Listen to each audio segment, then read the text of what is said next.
été balayé par le coup d'État militaire du 18 février. Et l'instance de régulation a occupé une place importante dans ces débats à cause du rôle que beaucoup d'acteurs ont qualifié de négatif que le CSC avait joué dans la légitimation du processus de remise en cause de la démocratie au Niger à travers le fameux projet Tazarche du président Tanja, qui veut dire, en fait, en termes clairs, la continuité de son pouvoir sans passer par les élections.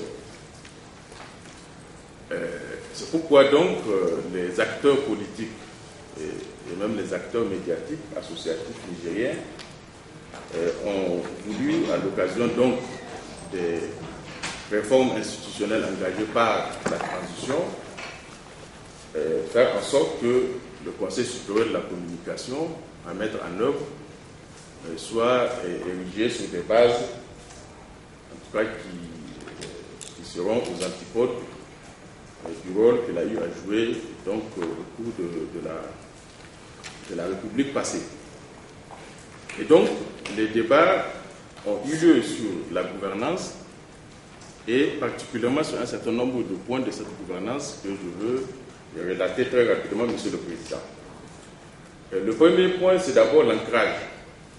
Quel ancrage juridique pour l'instance de régulation? Le constituant nigérien et même les acteurs politiques ont opté pour un ancrage juridique au plus haut niveau, c'est-à-dire dans la Constitution, et avec des détails et des précisions sur l'instance que les traditionnels articles qui étaient jusqu'ici consacrés. Et c'est pour la première fois que dans notre Constitution du 25 novembre, 8 articles ont été consacrés à l'instance de régulation des médias. Et ces articles concernent à la fois donc la mission, quelle mission pour une instance de régulation dans un contexte démocratique, la Constitution l'a défini, c'est d'assurer et de garantir la liberté de la communication et l'indépendance des moyens de communication audiovisuelle, de la presse écrite et de la presse électronique. C'est important de préciser cette mission parce que il faut aussi dire, en 23 ans de démocratisation, les contextes ont changé. Et au moment des conférences nationales, quand il s'est agi de mettre en place des instances de régulation, la mission était plus d'accompagner la libéralisation du paysage médiatique. Mais aujourd'hui, dans beaucoup de nos pays, ce paysage-là est libéralisé, parfois ultra-libéralisé. Or, une chose est de libéraliser, une autre est de gérer l'espace ou de réguler l'espace libéralisé. Et je pense que la nouvelle gouvernance des instances de régulation doit tenir compte de cette migration importante de nos paysages médiatiques, auxquels, surtout, la transition vers le numérique va encore apporter de nouveaux acteurs. Parce que nous aurons, en plus des radios, en plus des journaux, en plus des télévisions, nous aurons maintenant, où nous avons déjà des sites d'information en ligne.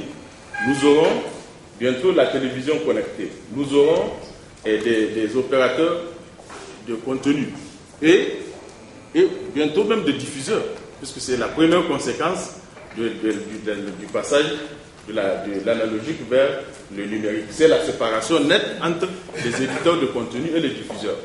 Or, aujourd'hui, les législations de nos pays n'ont pas prévu justement ce passage-là et quel va être le rôle du régulateur, notamment face aux diffuseurs de contenu qui seront différents des éditeurs de contenu. Donc, il fallait avoir un ancrage juridique et beaucoup de précisions dans la Constitution sur la mission et les attributions d'instances de régulation, et c'est ce que le Niger a fait à travers cette réforme. Deuxième précision, c'est la composition, qui est quand même un élément important de la gouvernance, puisque la composition de l'instance de régulation a une influence sur son indépendance. ou sa présumée indépendance. Une instance de régulation composée majoritairement des représentants de l'administration publique ou des autorités politiques est a priori présumée moins indépendante qu'une instance de régulation composée d'acteurs indépendants. Alors, c'est pourquoi nous avons aussi, à ce niveau, fait une composition où sur les 15 membres de l'instance de régulation, il y a 3 seulement qui sont désignés par des autorités politiques, les 12 autres sont élus par des représentants, par des organisations, des corporations, de la manière la plus démocratique. La troisième chose importante, c'est la durée du mandat. Il faut aussi, je pense que la gouvernance des instances de régulation doit tenir compte du principe même de la démocratie, donc de l'alternance.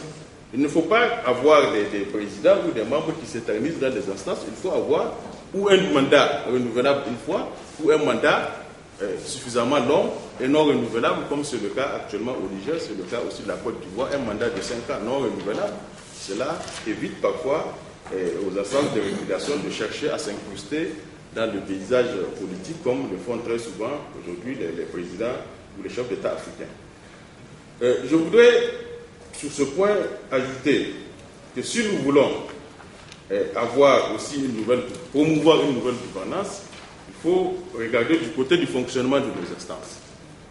Il faut que ce fonctionnement soit transparent. Je pense que depuis 2007, Luc Adolphe Diao et bien d'autres l'ont dit, il faut que ce fonctionnement soit collégial, à travers notamment des sessions où les décisions vont se prendre, ce qui permet d'accroître la responsabilité à la fois de l'instance, mais aussi la responsabilité de ses membres.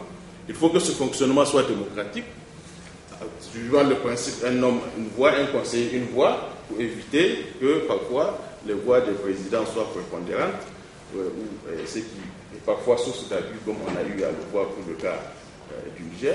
Je pense qu'il faut promouvoir une gouvernance beaucoup plus inclusive qui se base sur les principes même de la démocratie, parce que, in fine, le rôle d'une instance de régulation, c'est aussi de contribuer à consolider le processus démocratique dans notre pays. Et je pense que notre gouvernance ne peut pas fondamentalement y déroger si nous voulons atteindre cet objectif qui est important donc, pour nos pays. Et c'est pourquoi je voudrais rester là, à ce niveau, avant de pouvoir certainement répondre aux éventuelles questions que mon intervention peut susciter auprès des collègues et des participants à cette conférence, en disant tout simplement que la nouvelle gouvernance des instances de régulation des médias dans notre espace francophone doit aussi tenir compte des valeurs de la francophonie, de la diversité, de l'égalité des droits entre tous les citoyens, mais aussi de l'égalité des droits entre les sexes, toute chose qui n'est pas forcément prise en compte dans notre système de gouvernance actuel, parce qu'on constate, d'après le monitoring que nous faisons, que les médias sont aussi des instruments de reproduction de certains préjugés, de certains stéréotypes sociaux, notamment